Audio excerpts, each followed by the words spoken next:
Hello everyone, this is Paolo Tarantino from the Dana-Farber Cancer Institute, speaking from here, Chicago, ASCO 2026, that is just over and brought a lot of new very important data.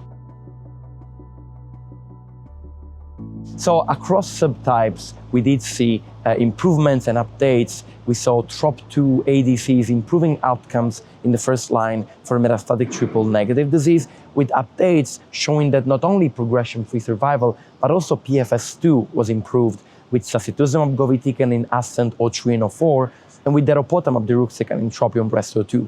What does this mean? This reinforces the impact of TROP2 ADCs in the first line for metastatic triple-negative breast cancer, both in PD-L1 positive and negative disease.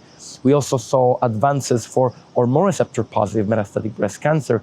Two key advances were an update of SERENA-6, showing the switch into camizestrant not only improved progression-free survival with a very nice plateau, but also improved PFS2, improved quality of life, and led to a marked reduction in ctDNA in the blood compared to continuing an AI. This means that if this strategy is approved, which I believe it will, I think this may lead for better outcomes for patients with this strategy. And we'll need to figure out which patients require ctDNA monitoring for ESR1 and which ones may not do that, and it will be a shared decision making. Also, we saw some data with gedatolisib improving progression-free survival against alpelisib in hormone receptor-positive PIK3CA mutant disease. I think this trial, Victoria-1, will lead to an approval of a new drug, and we'll need to figure out how to use it because it has an IV administration. It's very potent, but some patients may prefer it, some patients may prefer it less. Finally, I wanted to touch on the OPTIMA trial.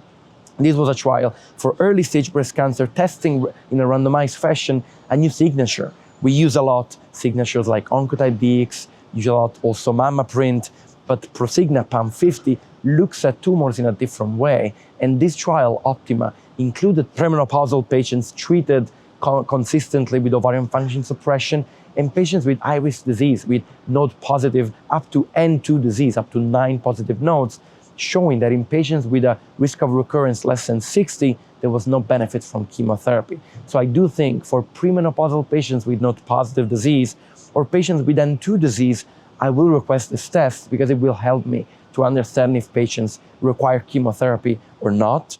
I do believe that we need more follow-up because there was a short follow-up, less than 5 years for the moment, but it's very promising. And I think thanks to OPTIMA, thanks to PAM50, we will use much less chemotherapy, much less unnecessary chemotherapy in the future. Thank you so much.